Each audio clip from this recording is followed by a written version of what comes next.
3 그리고 4주의 일진사주 명리학 제1529강 시작하겠습니다. 오늘은 양력으로 2023년 1월 13일이고요. 음력으로는 2022년 12월 22일입니다. 오늘 명식 이민년 개축월 신미일이 되겠고요. 일지는 신미가 되겠습니다. 오늘 살펴볼 사주 명식은 일간은 신금일간이 되겠고요. 신금일간이 태어난 월령은 축월이 되겠습니다. 자, 축월에 신금이 태어나게 되면 사주를 어떻게 배합하는 것인지 알아보도록 하겠습니다. 사주를 볼 때 제일 먼저 일간이 어떤 일간이냐를 보시고요. 다음으로 그 일간이 어느 월령에 태어났느냐를 두 번째 보시고, 세 번째는 이제 격국이라고 하는 거 살펴보게 됩니다. 이 세 가지를 기본적으로 여러분들이 사주를 볼 때 습관적으로 봐야 될 것들이다라고 말씀을 드릴 수가 있겠죠. 1번 일간, 2번 월령, 그 다음에 3번 격국을 보는 겁니다. 자, 제일 먼저 일간, 신이라고 하는 천간이 되겠습니다. 이 신이라고 하는 천간, 10개의 천간 중에서 8번째 천간이 되겠죠. 어저께 경이라고 하는 천간 다음으로 신이라고 하는 천간이 나오죠. 그래서 어저께 경이라고 하는 천간 경금이라고 말씀을 드렸죠. 오늘 공부하게 되는 신은 마찬가지로 경금과 마찬가지로 얘도 금이 됩니다. 신금이 되죠. 그래서 쇠의 기운을 가지고 있는 것 똑같습니다. 경금도 쇠라고, 우리가 물상으로 봤을 때 쇠라고 하죠. 그 다음에 신금이라고 하는 금의 기운은 숙살지기라고 하는 것도 역시나 같은 기운이다. 숙살지기라고 하는 것은 따뜻하고 온기가 있는 것이 아니라 좀 서늘하고 한기를 느낄 수 있는 그런 오싹한 기운을 말하는 것. 그래서 신금과 경금은 같은 이러한 금에 속하지만은 신금과 경금의 차이가 있다라고 하는 것은 어디에 있느냐? 신금은 음에 해당되는, 음양으로 구분했을 때 음에 해당이 되는 금이고, 경금이라고 하는 것은 양금으로서 양에 해당되는 금이다. 그래서 음양의 차이가 사람으로 치면 남녀의 차이가 있는 것과 똑같습니다. 그래서 양이라고 하는 것은 음에 비해서 강하고, 그 다음에 양이라고 하는 것은 음에 비해서 단단하고, 양이라고 하는 것은 음에 비해서 좀 강렬한 그런 특징을 가지고 있죠. 반대로 음이라고 하는 것은 양에 비해서는 조금은 부드럽고 유연하고 좀 온기를 가지고 있는 그러한 석성을 가지고 있는 것이 음이죠. 그래서 양을 남자라고 하면 남자는 똑같은 사람이지만 여자에 비해서 조금은 강하고 좀 거칠고 좀 투박한 그런 느낌이 있죠. 반대로 여자는 남자에 비해서 부드럽고 좀 유연하고 온순하고 상냥하고 이러한 느낌을 가지고 있습니다. 그래서 같은 금이라 하더라도 양의 속성을 가지고 있는 금과 음의 속성을 가지고 있는 금이 다르겠죠. 그래서 어저께 공부했던 경금이라고 하는 것은 완철금으로 비유를 한다고 했죠. 완철금, 무쇠라든가 강철이라든가 뭔가 느낌이 강하고 단단하고 좀 거친 그런 느낌을 들죠. 원철이라고도 하고요. 제가 경신금 비유를 할 때 말로 치면은 야생마와 같다 이렇게 표현하죠. 사람의 손을 거치지 않고 그냥 자연 그대로의 그냥 투박함을 가지고 있는 말이 바로 야생마이죠. 반대로 신금이라고 하는 음금은 좀 부드럽고 유연한 그런 광채가 있는 금이다라고 해서 보석이라든가 주옥이라고도 하고요. 이런 각종의 주얼리, 여러분 여성분들 좋아하죠. 반지, 귀걸이, 목걸이 같은 것, 이런 것들 각종 주얼리가 다 신금에 해당이 되죠. 그래서 신금을 말로 표현하면 준마와 같고요. 옛날에 관우가 탔던 적토마를 비유를 할 수가 있겠습니다. 그래서 또 비유를 또 어떤 분 이제 이렇게도 비유를 합니다. 뭐죠? 새색시, 새신부, 금방 이제 식장으로 들어가는 그러한 신부, 하얀 면사포를 하고요. 신부 화장을 아주 이쁘게 한 그런 새신부를 신금에 비유를 하죠. 그래서 신금이라고 하는 것은 특징은 뭐냐? 맑고 깨끗함에 있다. 신금이라고 하는 것은 보석과 같아서 특징은 뭐냐면 탁기가 있어서는 신금으로서의 용도가 없죠. 여러분 반지, 귀걸이, 목걸이가 녹이 슬어 있다는 거나 먼지가 끼어서 광채가 나지 않으면 그거는 신금으로서 가치가 없죠. 여러분들 목걸이 같은 거 굉장히 관리 잘 하셔야 되죠. 잘 닦고 해서 잘 보관, 장롱 속에 넣더라도 잘 보관을 해서 넣어야 되는데, 그래서 신금이라고 하는 것은 임수라고 하는 상관을 가지고 계속 도세주옥 해야지만 신금으로서의 광채와 신금으로서의 가치가 드러나는 것이고요. 어저께 공부했던 경금이라고 하는 것은 임수를 쓰는 것이 아니라 경금으로서 용도가 있기 위해서는 정화로서 단련하고, 그 다음에 간목으로서 정화를 갖다가 생조해 주는 틀로 가야지만 경금으로서의 용도가 생긴다. 즉 쉽게 말하면 같은 금이라 하더라도 경금은 강철가기 때문에 강한 불로서 다스려서 기물을 만들어야 되는 것이고, 신금은 이미 기물을 만들어 놓은 보석과 같기 때문에 잘 닦고 관리를 하는 것이 필요하다라고 볼 수가 있습니다. 그래서 경금일간인 사람들은 좀 거칠고 강하게 단련해도 되지만 신금일간인 사람들은 거칠고 강하게 다스리면은 신금은 바로 녹아버리게 되겠습니다. 그래서 화가 많은 것을, 특히나 정화 보는 것을 좋아하지 않지만은 병화를 보는 것은 필요할 때가 있어요. 왜냐? 언제? 해자축월에 조후할 때는 화를 필요로 하지만 경금과 마찬가지로 신금을 단련하는 목적으로 화를 필요 쓰는 경우는 극히 드물다. 그리고 그때 화를 쓸 때도 신금을 단련하는 목적이 아니라 그건 경금 때문에 필요로 한다. 예를 들면 이런 것이에요. 신금이 신월에 이렇게 태어나게 되죠. 신금이 이렇게 신월에 태어나게 되면 금이 왕할 이런 때에 태어났는데, 만약에 양금이 경금이 이렇게 투출하게 되면 이때는 정화를 부득이하게 쓸 수가 있습니다. 이런 거 이렇게 정화를 쓸 수 있는데, 이때 정화는 뭐냐면 신금을 단련하는 용도로 쓰는 것이 아니라 경금을 제하는 용도로 쓴다. 이때 비유를 하자면 신금은 맑고 깨끗한 크리스탈 같은 것인데, 경금이 있게 되면은 짱돌로 그 크리스탈 유리잔을 깨버리는 것과 같기 때문에 정화로서 경금을 갖다가 좀 절제시켜주는 용도이지, 신금을 갖다가 뭘 하는 것은 아니다. 신금을 단련하는 용도는 아니다 라고 볼 수가 있는 것이죠. 그래서 부득이하게 이렇게 정화를 쓰는 경우도 없지 않아 있겠지만, 이거는 신금 때문이 아니라 천간에 경금이 투출되어 있기 때문에 그렇게 쓸 수 있다, 이렇게 기억을 해 두시면 되겠습니다.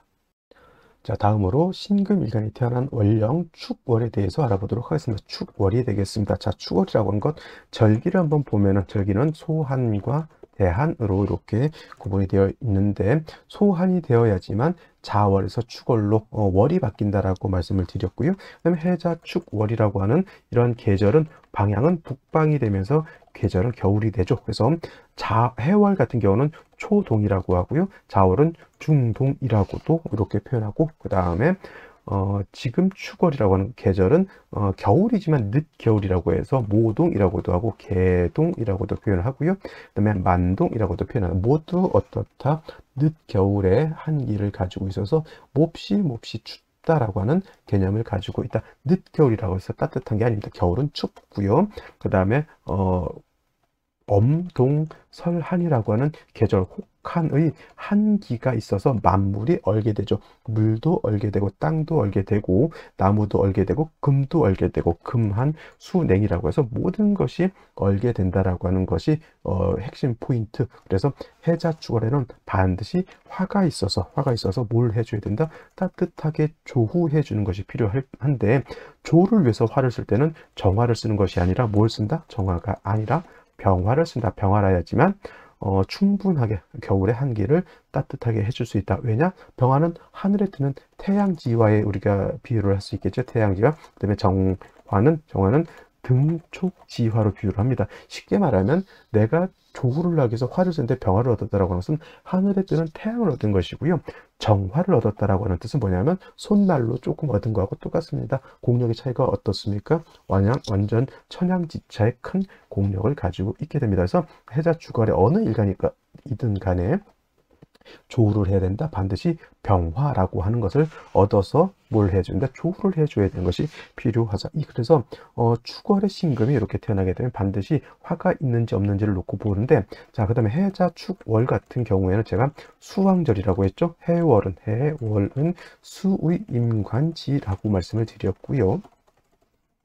그 다음에 자월은 수의 제왕지가 되죠. 제왕지. 그래서 해자월은 수가 굉장히 왕한데, 축월 같은 경우에는 수가 왕한 권역 안에는 들어있지만 실질적으로는 토가 왕한 계절이다. 그래서 같은 겨울에 태어났다 하더라도 신금이 해월에 태어나게 되면 수가 왕한 상관격이 되고요. 그 다음에 신금이 자월에 태어나게 되면 수가 왕한 식신격이 돼서 왕한 수가 일간 신금의 기운을 뺏어가지만, 축월 같은 경우에는 같은 겨울이라 하더라도 신금이 축에 뭘 할 수 있습니까? 통근할 수가 있겠고요. 그 다음에 축토라고 하는 것은 습토가 되죠. 물기를 가지고 있는 거기 때문에 토생금해서 일간 신금을 뭘 해줄 수 있다? 생해줄 수 있다. 단 중요한 것은 겨울이기 때문에 이 축토는 어떤 토? 그렇죠. 얼어있는 동토가 되기 때문에 반드시 해동해야지만 토생금 금을 생할 수가 있지, 땅이 얼게 되면은 금을 생할 수 있다 없다? 없다. 그래서 병화를 얻는다라고 하는 뜻은 뭐냐면, 이 병화를 얻으면 당연히 금도 따뜻해지고 기후도 따뜻해지지만 또 토를 녹여서 토가 금을 생할 수 있도록 만들어주는 역할까지 하기 때문에 반드시 병화를 얻는 것이 필요하다. 다음으로 병화를 얻은 경우에는 뭐가 필요하다? 임수라고 하는 것을 얻어서 다시금 신금 자체를 갖다가 도세주옥하는 것이 필요하겠죠. 임수만 있고 화가 없으면 임수도 얼게 되고 금도 얼게 되고 땅도 얼게 되죠. 병화가 있어야지만 금한수행이 아니라 금난수온이 되겠죠. 그래서 금도 따뜻해지고 수도 녹아서 흘러야지만 신금을 깨끗하게 할 수 있다. 토왕절이기 때문에 언제 어떻게 신금이 탁수가 될 수 있다라고 하는 그런 좀 우려감은 없지 않아 있죠. 그래서 천간으로 무토라든가 기토가 투출되는 것은 온당치 않고요. 간목이라고 하는 것이 있어서 목국토에서 토를 갖다 억제시켜주고 병화를 생주해 줄 수 있다라고 하면 금상첨화의 사주배합이 될 수 있다. 축월에만 통근하는 것은 조금 약해 보이니 뭐 지지를 신금이라든가 지지를 유금 같은 것이 한 점 더 있다라고 하면 저는 좀 완벽한 사주 구성이다라고 볼 수가 있겠습니다. 그래서 축월의 신금 좀 갖출 게 많죠. 일단 병화는 당연히 있어줘야 되고요. 토가 많아지게 되면 탁해질 수 있으니 간목을 대동할 수 있다라고 하면 더 좋은 것이고, 그 다음에 실질적으로 신금이 두드러지게 광택이 나기 위해서는 임수를 얻어야 된다라고 하는 것까지 여러분한테 말씀드렸고, 무토 기토는 많아지면 된다 안 된다? 안 된다. 이렇게 정리를 해두시면 되겠습니다. 자, 다시 오늘의 명식을 살펴보도록 하겠습니다. 오늘 명식, 신금일간이 축월에 태어난 사주 명식, 일간의 특성을 공부했고요. 축월의 특성도 공부를 했으니 이제 세 번째 뭐가 남았습니까? 격국이라고 하는 것 살펴볼 필요가 있습니다. 자, 격국이라고 하는 것, 일간과 월령과의 관계를 살펴 사주 8글자에 뭘 한다? 특징을 알아내는 것이 격국을 보는 것인데, 짜임새를 알아보는 것이 격국을 보는 것인데, 신금이라고 하는 것은 음금이 될 것이고요. 월지 있는 축토는 음토가 됩니다. 그래서 대 음이 되는 것인데, 토라고 하는 것은, 월지 있는 토라고 하는 것이 일간 금을 생하자 토생금 하는 것이니 나를 생한다라고 해서 생아자 이렇게 표현하는데, 나를 생해주는 것 육친으로는 인성이라고 합니다. 인성은 다시 두 가지로 구분해 볼 수가 있죠. 정인과 편인으로 이렇게 구분해 볼 수가 있는데, 여기서 말하는 정인이라고 하는 것은 일간과 인성과의 관계가 양대음, 음대양으로서 음양의 조화가 맞으면 정인이 되는 것이고요. 편인이라고 하는 것은 일간과 인성과의 관계가 양대음 또는 음대음 또는 양대양으로서 음양의 조화가 맞지 않으면 편인이 되는데, 오늘은 음토가 음금을 만났죠. 음금이 음토를 만났기 때문에 음대음, 음양의 조화가 맞지 않습니다. 편인, 격이 되는 것이죠. 근데 여러분들이 한 가지 좀 염두에 둘 것, 신금 입장에서 정인이라고 하는 것은 뭐냐면 천간으로 무토가 정인이 되는 것이고 기토가 편인이 되는 것인데, 여러분들 육친 공부할 때 어떻게 보면 정인은 나를 낳은 정모이기 때문에 좋은 것이고, 편인은 계모 서모와 같으니까 편인은 좋지 못하다. 또 어떤 무시무시한 말이 있습니까? 편인 도식이라고 하는 것도 있기 때문에 편인을 매우 좋지 못하게 보시는 분들이 있는데, 이거는 일간의 특성을 좀 알아두셔야 될 것 같아요. 일간이 신금인 경우에 양토인 무토를 보게 되면 뭐가 되냐면 토다 매금이 될 수 있습니다. 그리고 무토는 건토이기 때문에 토생금이 된다 안 된다? 안 된다. 건토는 생금 불능이다라고 하는 것을 여러분들 꼭 기억해 두시고, 습토라야, 물기가 있는 습토라야 생금 가능하다라고 하는 것 꼭 명심해 두시기 바랍니다. 건토는 제가 무토 기토 할 때 설명드렸는데, 무토는 마른 땅이고 기토는 물기를 가지고 있는 토이기 때문에 실질적으로 신금을 생해 줄 수 있는 것은 기토인 편인인 것이지, 정인의 무토는 신금을 오히려 매금한다. 그러니까 예를 들면 여기에 무토가 투출하게 되면 어떨까요? 토가 왕한 계절에 무토 투출하게 되면 이건 10중8구 토다 매금이 된다. 이렇게 봐서 이 정의는 좋은 것이 아니다. 이렇게 보게 되는 것입니다. 그래서 편인격이라고 해서 편인이라고 해서 나쁘게 볼 필요는 없다라고 하는 것. 그래서 해월 자월에 태어났을 때 일간 신금이 식상이 왕해서 일간이 약하다라고 하면 어저께 경금과 마찬가지로 월령 자체가 인성이 나를 생해주고 있고 일간이 월령이 통근하고 있기 때문에 해자월에 태어난 신금보다는 축월에 태어난 신금이 그래도 약하지 않고 세력을 가지고 있다. 병화를 얻고 그다음에 임수를 얻어서 조후하고 임수로서 도세주욕한다. 지지로 신유금 한 점 정도, 신유금 금 정도가 한 점 정도 더 있다라고 하면 일간신금이 더 뿌리를 튼튼하게 내릴 수 있으니 더욱 금상첨화일 것이다. 이렇게까지 제가 말씀을 드렸는데, 자, 월간에 이렇게 개수가 투출되어 있죠. 이거 월지 있는 개수가 투출되어 있는 것이기 때문에 원래는 원령만 놓고 봤을 때는 편인격이 되지만 저기 개수가 투출하게 되면 저거는 식신격으로 격이 좀 바뀌게 되고요. 그 다음에 동절의 개수 투출하게 되면 한기가 어떻다? 한기가 극심해진다. 극심, 더욱더 추워진다라고 하는 것이기 때문에 해자축월의 신금일간이 개수 투출하는 것은 매우 바람직한 현상은 되지 않는다. 오히려 임수 투출하는 것은 그래도 봐줄만 하죠. 왜냐? 임수는 겨울이라 하더라도 신금을 도세축할 때 얘를 쓸 수 있기 때문에 임수 같은 경우 투출해도 나쁘지 않습니다. 원국에 화만 있다라고 하면 그 다음에 운이 목화운으로 간다라고 하면 뭐 임수 투출해서 조금 한기가 발생하는 것은 그렇게 나쁜 것은 아니다라고 볼 수가 있겠고요. 인목이 이렇게 있게 되면 인중에 있는 병화로서 조금 미약하죠. 힘이 부족하더라도 인중에 있는 시장간 병화로서 뭘 할 수 있다? 그렇죠. 조후할 수 있다라고 하는 것이 좋은 점인데, 오늘 조금 안 좋게 볼 수 있는 거에 일지의 미토를 봐서 신미일주가 되는 것이다. 왜냐?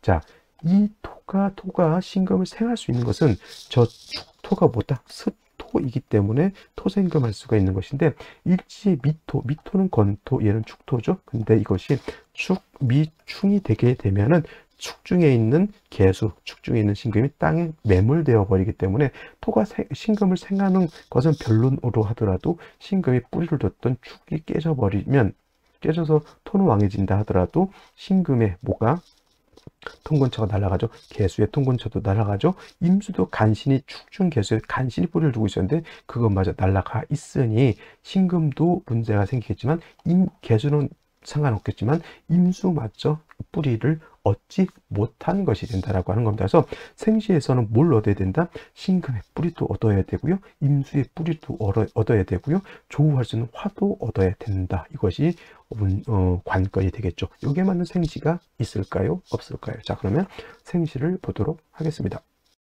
자, 제일 먼저 어떤 생시? 무자시죠.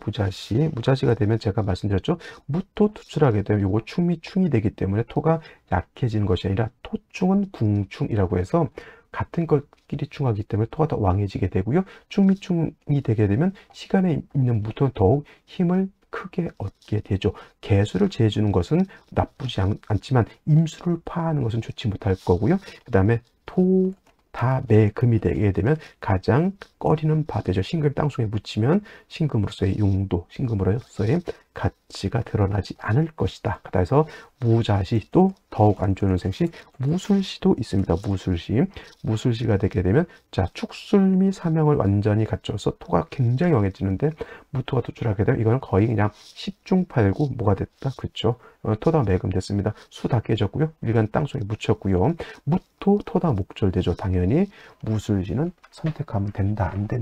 안 된다. 그 다음에 기축시가 되면 그래도 무술보다는 낫겠지만 역시나 토가 3개, 기토까지 투출했기 때문에 신금을 생해준다 하더라도 그죠.